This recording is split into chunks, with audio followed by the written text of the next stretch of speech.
our beautiful valley here. And the nice, introduction and conversations. It's been really fun this weekend. That was a nice intro. I went over the slideshow with Katrina a couple days ago, and yeah, where she's present with us here. So, as Caitlin just said, this is our mission, and with Katrina starting Turtle Lake in 1998, basically, we have some different things that we're doing over in Durango and worldwide, really, like farther reaching with primarily education. So I'm going to tell like a little bit of our stories and what we're about.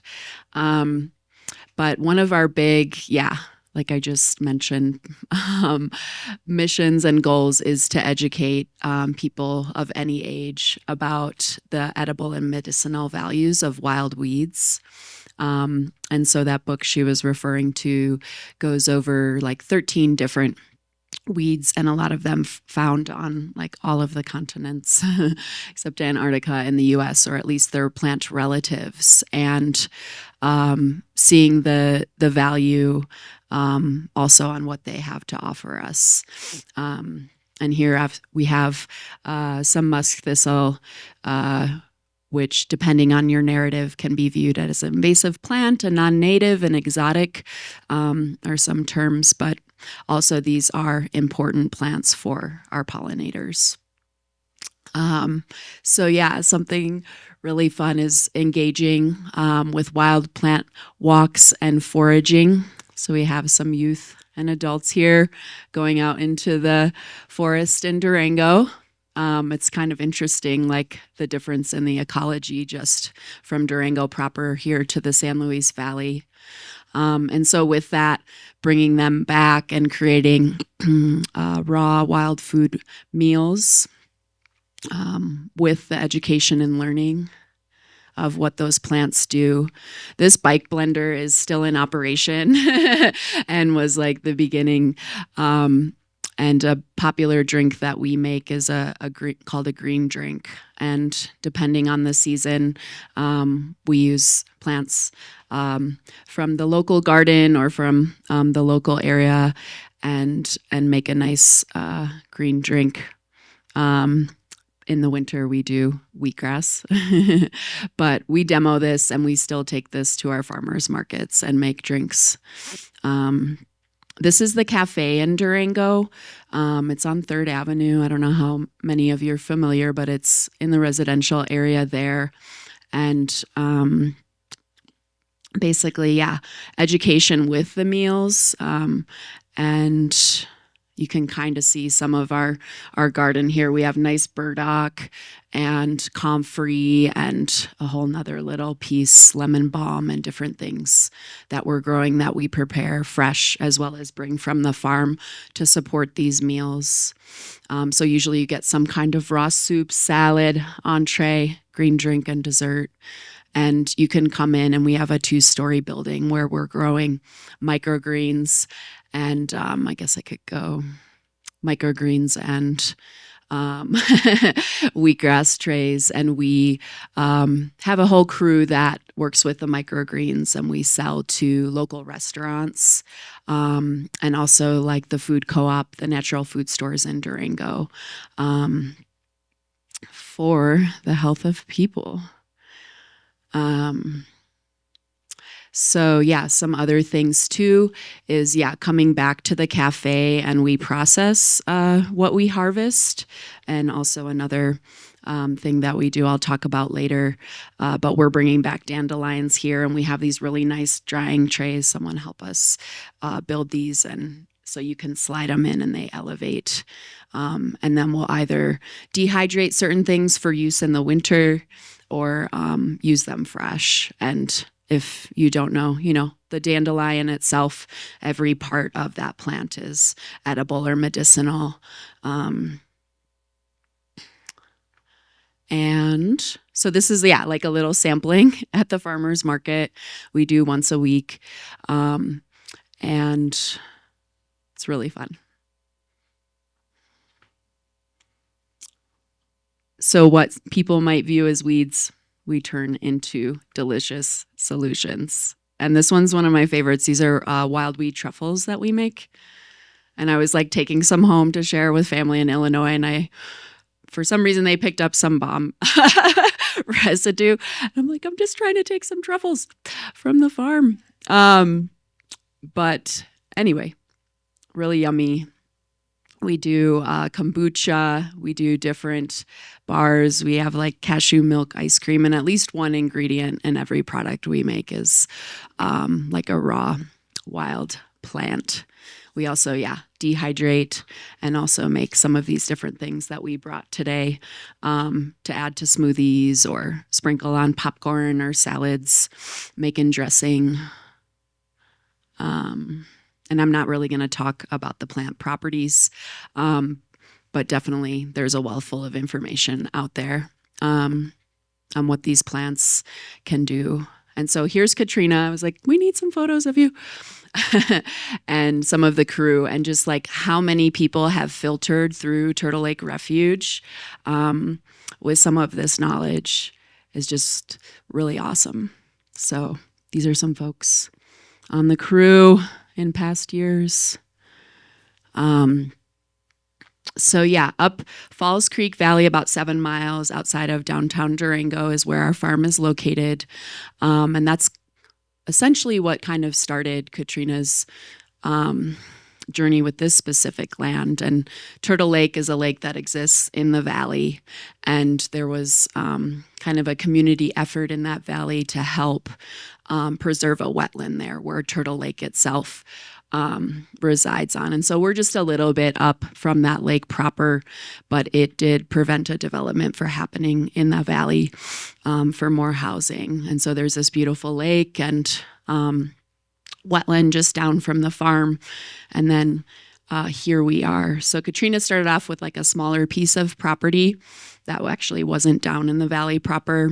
It sits up on the north side under this steep cliff and like beautiful oak brush. And I'll tell more about kind of how we expanded. But we do have a working farm, just a few acres with market garden, some high tunnels, geodesic dome where we're growing lots of common agricultural plants. Here's inside the geodome. Nettles, rosemary. I think we have a fig in there. Nasturtiums. But yes, here's like the land that was acquired after the original land. So there's these really dramatic cliffs in the valley. It's actually an ancestral Puebloan farming valley. And there's some pretty important cultural sites just up from where we are. That are now on public lands on the San Juan National Forest. But obviously, like under this makeup, it's pretty hard for growing. But I'll tell more about how we came into this valley bottom. And so this is a group working that later acquired piece of land. And we do have orchard. We have plums, apples, pears, apricots, in addition. So a bit of a food forest there that we tend. Garden parking. But yeah, a big part of is our pollinators was a big driving force. And what came into the story is that on this land that you saw in the previous photo, there was a fertilizer company that owned this piece of land and a storage place where they house like at least 10 different types of herbicides.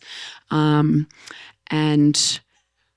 what Katrina did was try to do an experiment with our mycelia friends. So this is some of the herbicide storage, what is now in a communal center.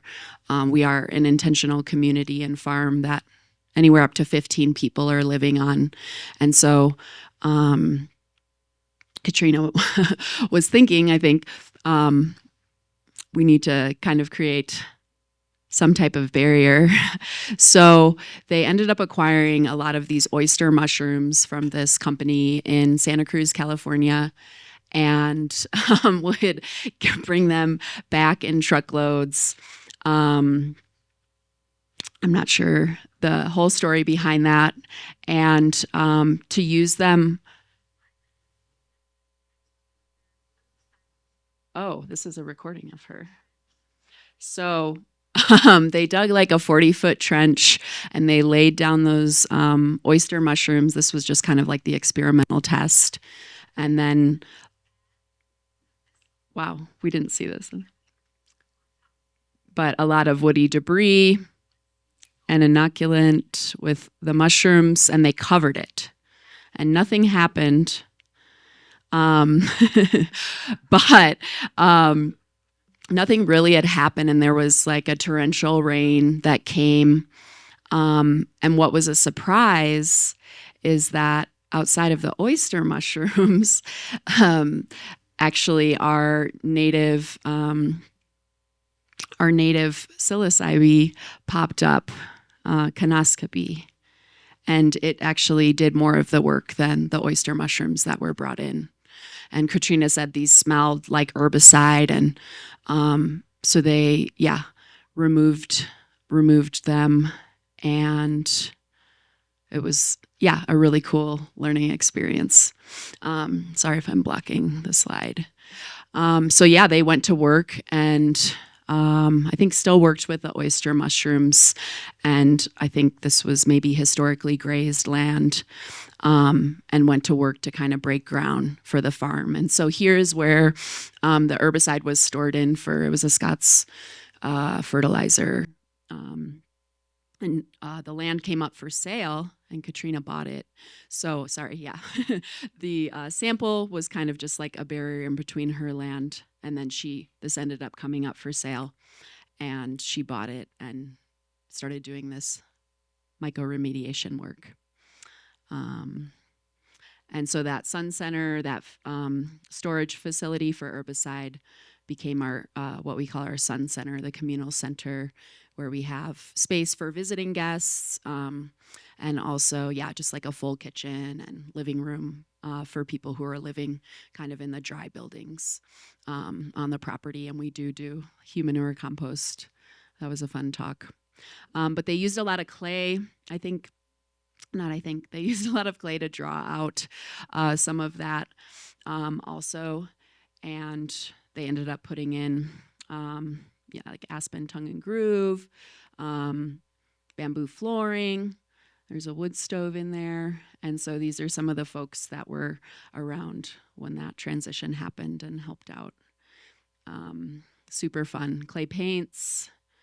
I was trying to get a shot of the outside. There's a beautiful like sun mural painted, and here's Katrina working on it with everybody. So it was a big effort. The loft.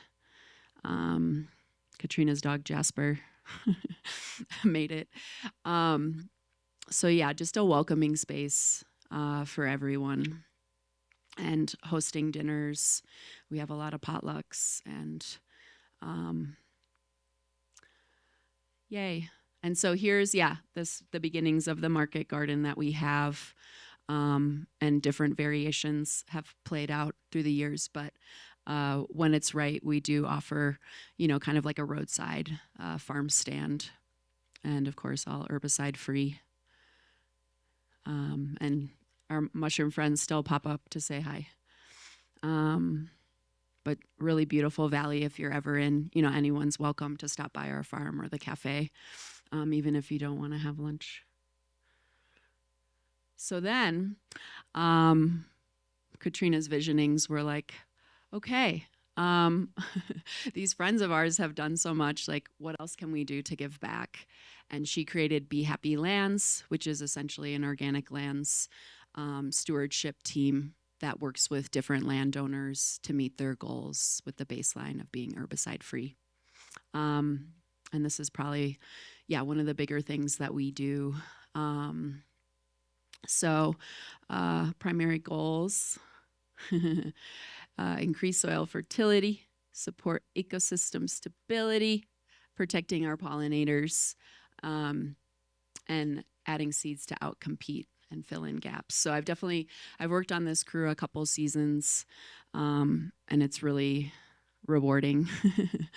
But I'm not going to go through all of this, but essentially some of the things that we use, maybe it's in another slide, is soil amendment with compost tea, mycelia soup, biodynamic,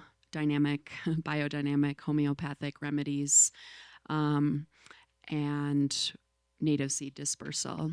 And so mainly what we're doing, there's usually just a handful of plants that people want to work with, and thistle, oxeye daisy, I guess butter and eggs is one of them, a common name, are some of the plants that people are still like, are undesirable.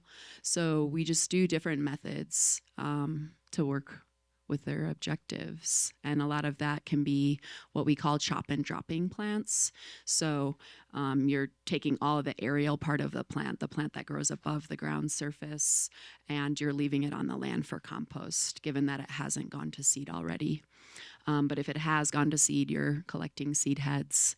And we're going back at least 3 to 4 times to these same locations. So throughout the spring to fall. So yeah, biochar is also part of what we use in our mixes. And so a little setup. And we also engage with, specifically, we have 560 acres on the Telluride Valley floor. I think that's our longest standing project that we work, land manager we work with is the town of Telluride. And for those hitches, we have engaged with like the youth corps. So there's a youth corps crew that also comes out and works with us because it's a bit bigger of a job. And that's kind of how I started my work, is doing trail maintenance for a youth corps. And it's just really awesome to connect with them on that level. This is, I'm probably going to skip through this, but this is just the gist of, we're asking with our homeodynamic remedy, we're just asking these pioneering species to kind of move on and to restore the ecosystem. So what looks like an herbicide backpack sprayer, we are either applying with that remedy or compost tea once we strain it. This was like a little illustration, Katrina's friend. Wait. I'm just from biodynamics. Okay. Lemniscate, like infinity symbol application. Yeah, I think people do kind of their various things when they apply. But yeah, Rudolf Steinert is kind of a name that's drawn from for that.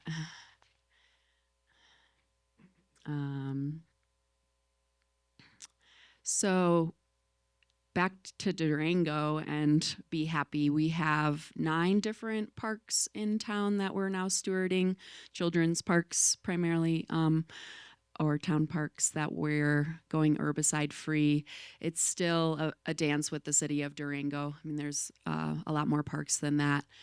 So they are treating still, but our work first got started with Brookside Park in 2008, a small park in town, and it expanded from there in 2016. But we even have plants, dandelions we'll harvest and bring back to the cafe to process. Burdock pops up. We do, it'll probably be in a later slide, we make a really yummy milk thistle chai. So we're using the roots of Canada thistle, and the youth stepped out. These are wheatgrass posse, and they wanted to, kind of stand up for having herbicide-free parks in their town. So they came out and actually filled a whole truckload of broadleaf plantain, which is something we also have to pull out. And they also protested at the Smiley building. Smiling building is kind of like a business / arts multi-roomed building they had converted. And so they all came out to protest. And for some reason that didn't pop up. But that's the plantain truck. And another, sorry, well, the land managers that we're working for don't want plantain, but plantain is edible and medicinal. The seeds we use in recipes, thank you, and meals. The seeds are really yummy, and yeah, the leaves. So one of the earlier projects we no longer do is at Electra Lake, which is north of Durango, and this is a before picture and after picture, and also within that, there's this endangered. I had it on my notes specifically what it was, but there's this endangered frog that exists in that lake. So yeah, there's Telluride Valley floor that we work on. That's probably oxeye daisy, maybe. And oxeye daisy is a good pollinator plant too. And the leaves, actually, I learned from working, starting work with Be Happy, are actually really yummy. The leaves of oxeye daisy. But that is one that we are removing per landowner's choice. I thought John might be here. He's in the town of Ophir. We also work for the town of Ophir. And oxeye, this is a picture from last year of oxeye daisy removal. There's John. And so, yeah, collecting seed heads when they're out, but doing our best to get them before they get to this stage. There's our Canadian thistle, excuse me. Yes. Using the roots of Canada thistle in your preparations in the restaurant or whatever. Mm-hmm. Yes. And there's also a local, this is in like the milk thistle chai that we make, but there's also an herbalist who in town who we also give this to for, I think, tincture. She uses in a certain formula. Fantastic. Yeah. Yeah. It's really yummy. Yeah, that recipe book gives you a lot of ideas. So there are the roots. And you can even juice the leaves. We will juice the leaves and make green drink with.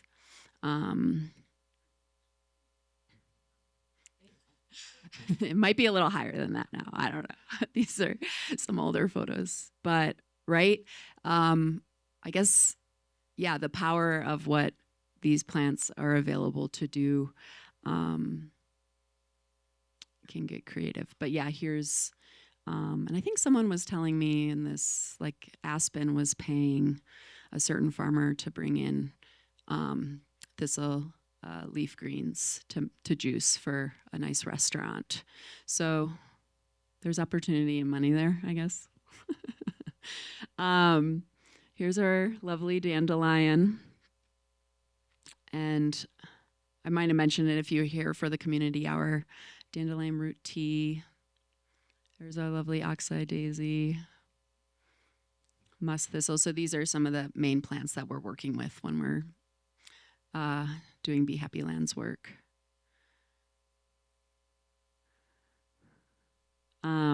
So yeah, coming up May 2nd, this is our big fundraiser for Be Happy Lands. And we have different music going on. It's free. It's in Rotary Park, and folks gather dandelions and bring them back, and we give them to a local brewery. Also make, like a dandelion lemonade. And of course, like we have our booth and other folks are there, but providing education to the community and anyone who's in town visiting or, so that's coming up. This is the maypole comes out, and it's a really fun time. Yeah. Just before you get away from all the plants that you guys harvest, do Yeah. you focus a lot on like timing of when you're like getting roots or leaves to use, or is it really more just like when you guys have time to do those projects that Right. you're out there? Yeah, good question. Um, with the way scheduling works, sometimes you're not able to go there exactly when you want to. When's optimum? I mean, I feel like with dandelions, spring and fall is nice, but you could do any time as far as like harvesting the roots. Um, but yeah, it can be kind of opportunistic in a way. Um, so no, with scheduling for, you know, the parks and the variety of places that we're going, um, it's hard to like catch the right phenology, I guess. And the way climate change is going, right? These plants are maybe having at least two like growing like full cycles within a season, if not a third. I feel like I've been seeing, or just even like just wild things to me, like cliff rose blooming in November, October, and um just yeah. So we can catch them sometimes when we want them, but um and then there's like this paper mache lion that comes out. Um and I guess I kind of blew through it. So this Katrina's had for like years and years, and it's in the bathroom at the cafe. But what is a weed? A plant whose virtues have not as yet been discovered. Um, and you could also say, some things disappeared off my slide. A weed is a plant whose virtues are celebrated across the globe.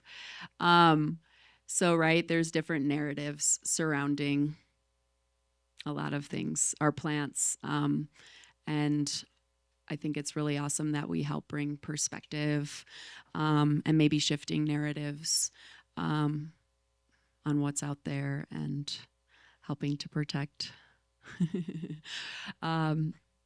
Helping to continue the wild nature of our planet. Yeah. So here's some info, contact info. Sure. Can you try to explain a little bit more about these projects? I'm confused. Yeah. You talked about plantain removal. You talked about oxeye daisies. You talked about thistles. Yes. And on one hand, you mentioned something like the landowner wanted to get rid of these. Right. Why? How did you get involved? And what was your purpose for getting involved? I assume it wasn't to get rid of these, except Yeah. that's what the landowner wanted. Right. So, did you get involved for education? Did you get involved because you wanted all those plants and you gathered Right. them up and brought them somewhere? Talk a little bit more about Sure. what that was. Thank you. Yeah. So education is a big part. And I'm not sure every relationship we have, like how that's all played out. I think a lot of people do reach out to us, especially private landowners, because they hear about our work. And so we joke because if it were the way that we were thinking and wanted it, then we wouldn't have any work at all. We wouldn't be doing anything. We would be letting the land do their work. So it is a big part of working with folks to future their goals with the baseline of being herbicide free and trying to have conversations and provide education. But we also, like defer to what they're needing. And there's still like a narrative, I would say primarily of these plants being undesirable. So that's where we're in to at least have land that's not being treated and affecting the whole cycle, but pollinators being a big part of that. And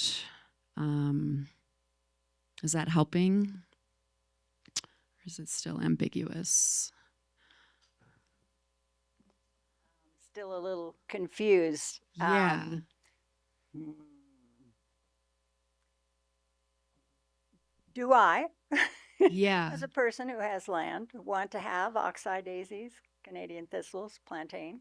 I'm hearing somewhere here that these people didn't. Correct. Right. So they're reaching out to us because they want an herbicide free alternative while still meeting their goals for not wanting these plants around. And so for us, that's like a sacrifice we're making to, you know, I shouldn't say a sacrifice, but like, I mean, yeah, offering Compromise. compromise. There we go. So what you were doing was actually trying to promote an herbicide-free way of managing those lands. Yes. Okay, I Yeah, got that that. baseline. Um, Thank you. do you keep bees on the land? Yeah.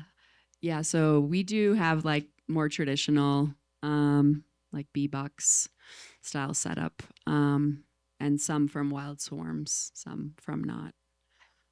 And do you sell wheatgrass? Right now, I'm buying cut wheatgrass from Ofema Farms in Michigan, Oh, and they're delivering it cold pack.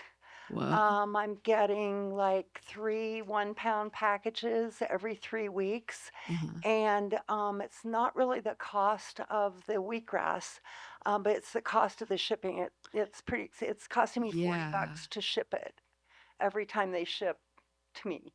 But the benefits of the wheatgrass have been really worth it. So Yeah. I keep getting it. But I was just wondering Cool. if you sell and ship, Right. yeah, Yeah, it'd be I don't, cheaper for me. right? I don't think we've ever shipped wheatgrass, but it would be something, yeah, you could contact our cafe and talk with someone and see if that's possible. That's beyond the scope of like what I could tell you. But also, I don't know like what your home setup is. If do you have a greenhouse or,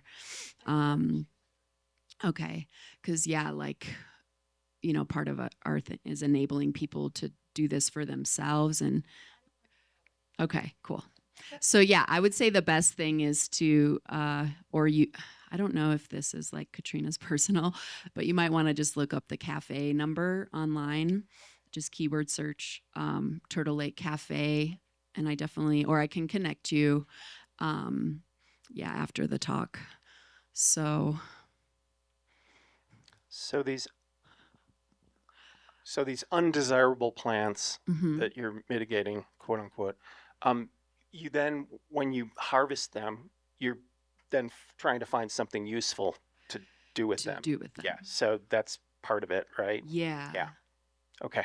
Yeah. Thank you. And not everything. We don't take Oxeye Daisy back and work with them. And for my experience, I don't know if it's all of the aster family. I'm still trying to figure this out. But I think if you even gather while in flower and it hasn't gone to seed, it will still go to seed after you disconnect it from the earth. So we do, bag certain things. And I guess it would end up in the landfill. But yeah, what we can within like our scope is we're bringing back to Durango and using.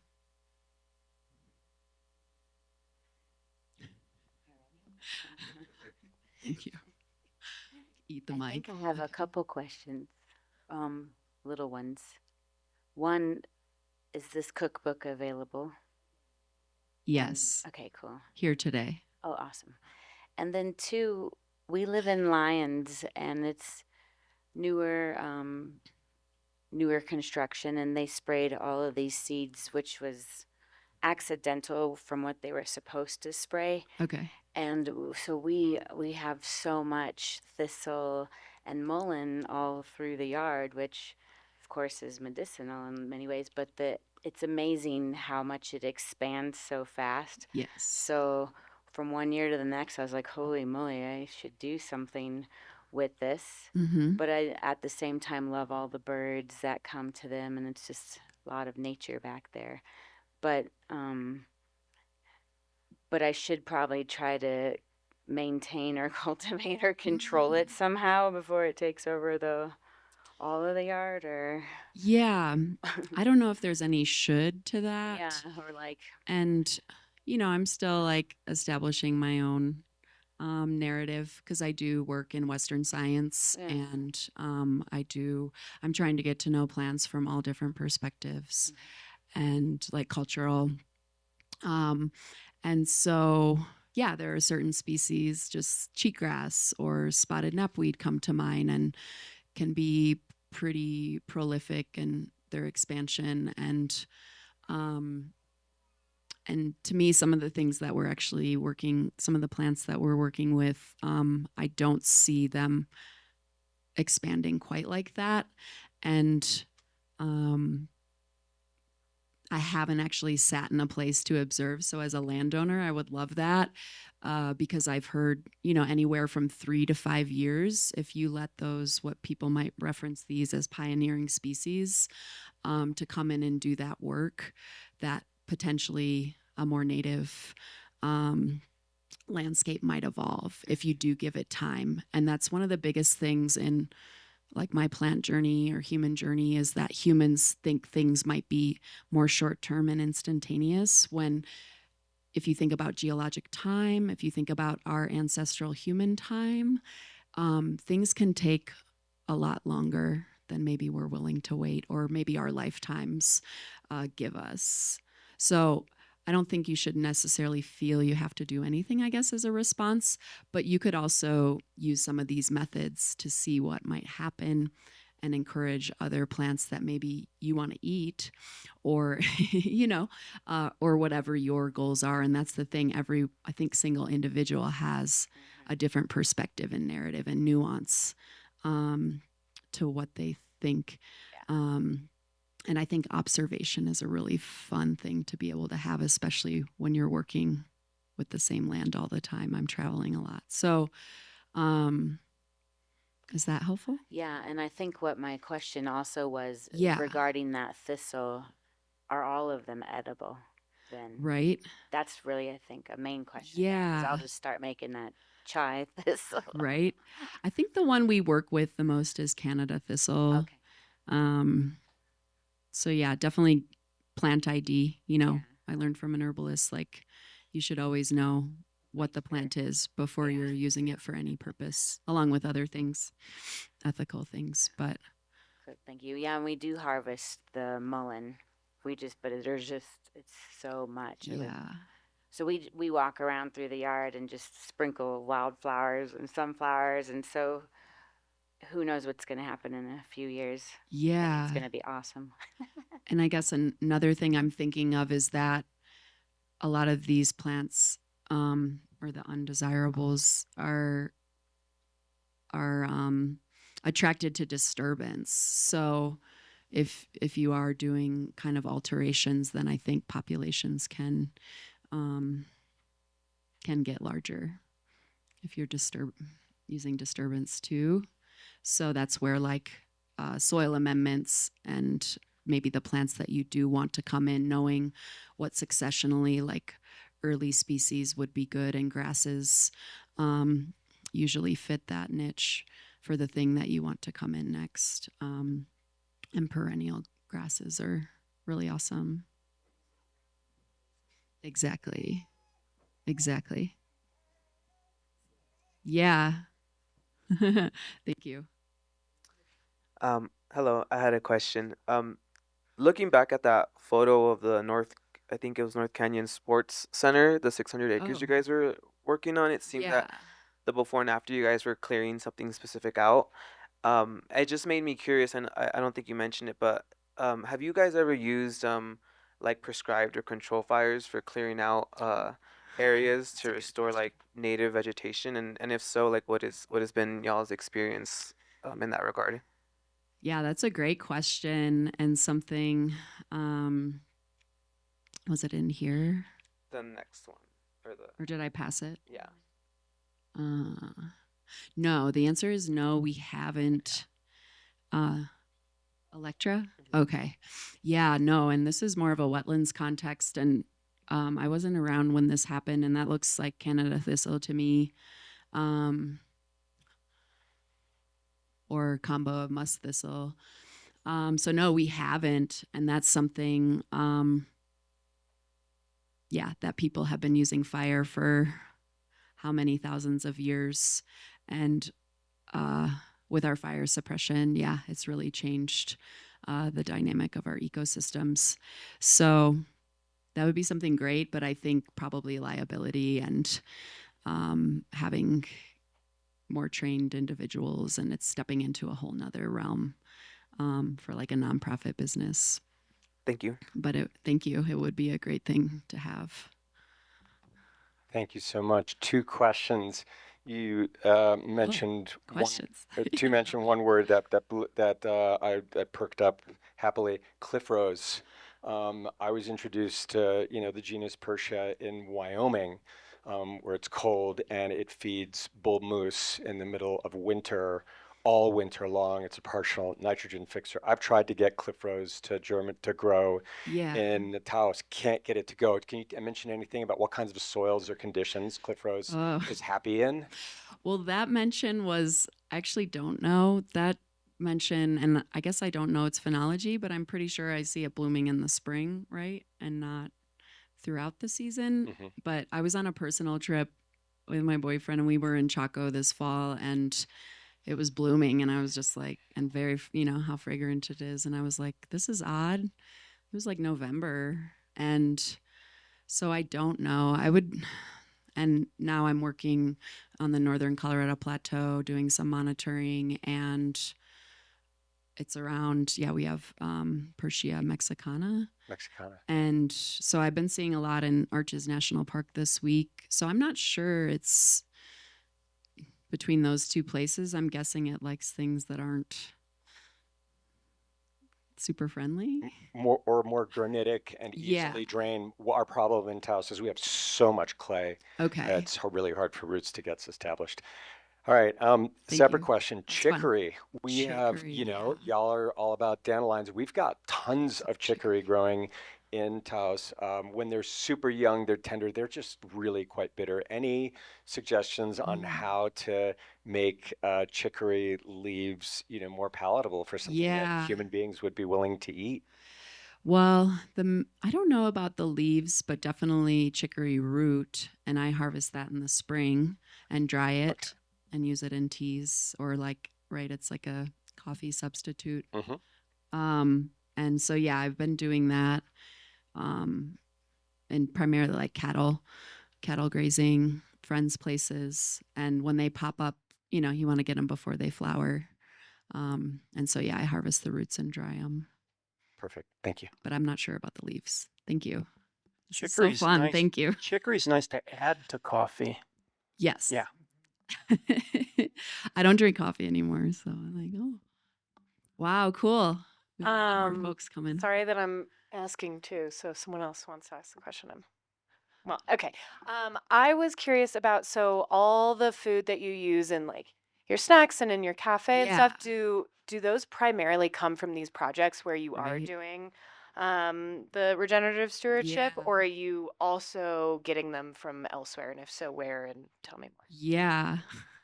So I'm also on not that ordering committee, but the staff at the cafe, some longtime folks, I know we do a lot of ordering in bulk through different companies and support our local co-op, which also supports local farmers' produce when they're in season. So we are going and shopping there. And then maybe a name Terra Sol comes to mind. But Lisa, a lady that works at the cafe, I could connect you with her to get the deets. But not everything is sourced from the land that we use. Even the natives you're able to source from other, like you can purchase some of your native seeds or native plants that you use? Yeah, I mean, all those are local. Okay. Yeah, so we use elm leaves and the onion bread. Everyone, working the vending tent this weekend's like, what's your favorite? I was like, the onion bread. And we use elm leaves in that. So there's usually just like one ingredient or a few ingredients. Choke cherries we harvest, or people in the community also harvest, which is really awesome. And they bring to our cafe. So so right, because we're about that human community and the interconnected community. So yeah, it's a mix for sure. Cool. Thank you. Thanks. Does anyone else want this?